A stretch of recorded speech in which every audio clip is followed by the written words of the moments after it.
Welcome to learn shorthand typing with Vikas sir. Punjab Kesari newspaper first article, Bharat के देश प्रेमी उद्योगपति। ये आर्टिकल आप लोगों को पता है कल 15 अगस्त इंडिपेंडेंस डे था, उसी से रिलेटेड ये आर्टिकल आया हुआ है। काफ़ी बड़ा आर्टिकल है, इसको हम डिटेल में डिस्कस करेंगे 100 वर्ड पर मिनट। Be ready, start. स्वतंत्र भारत के निर्माण व विकास में देश के उद्योगपतियों की भूमिका किसी उत्प्रेरक प्रमोटर से कम नहीं रही है। भारत में राजनीतिक लोकतंत्र की जड़ें जमाने में भी घरेलू उद्योगपतियों ने महती भूमिका निभाई है। स्वतंत्रता आंदोलन में उद्योगपति जमनालाल बजाज व बिड़ला समूह के योगदान को कोई नहीं भूला सकता। इसके साथ टाटा समूह व डालमिया उद्योग घराने ने भारत में औद्योगिकरण की नींव डालने के लिए जिस तरह परिश्रम किया, उससे भारत में आर्थिक जगत में नए चरण की शुरुआत अंग्रेज़ों के शासनकाल में ही हो गई थी।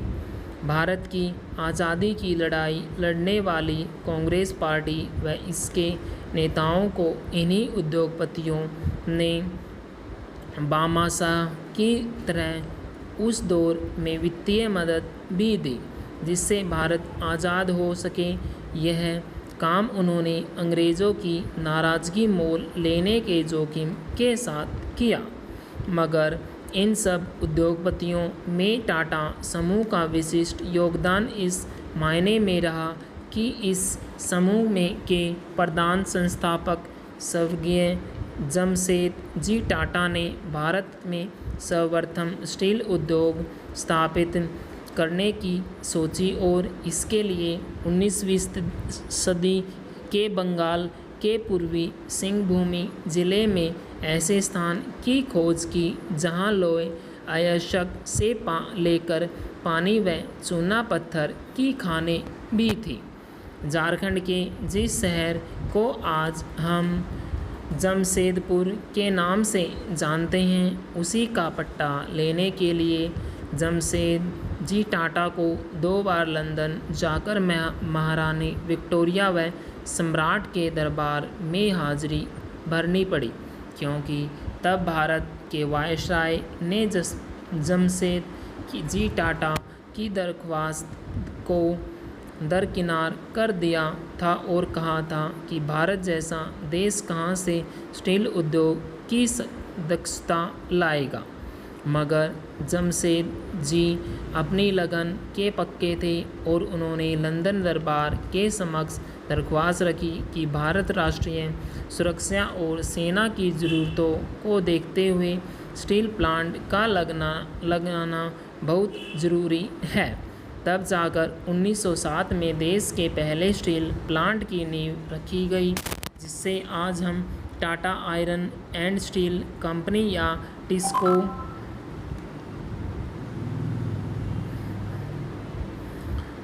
के नाम से जानते हैं। तब से लेकर आज तक टाटा उद्योग समूह देश के चहुमुखी व नवनिर्माण में अपना योगदान देता आ रहा है और भारत में लोकतंत्र को मजबूत करने के काम में इस तरह लगा हुआ है कि विभिन्न राजनीतिक दल आर्थिक नीतियों के संबंध में परस्पर ज़्यादा न उलझे। इसके साथ ही बिड़ला उद्योग समूह से लेकर डालमिया, साहूजैन व थापर समूह के से लेकर DCM समूह तक ऐसे उद्योग घराने रहे हैं जिन्होंने देश के कानूनों के अनुसार चलते हुए हर क्षेत्र में उद्योग स्थापित करने के प्रयास किए और भारत के आर्थिक उत्थान में अपना योगदान दिया।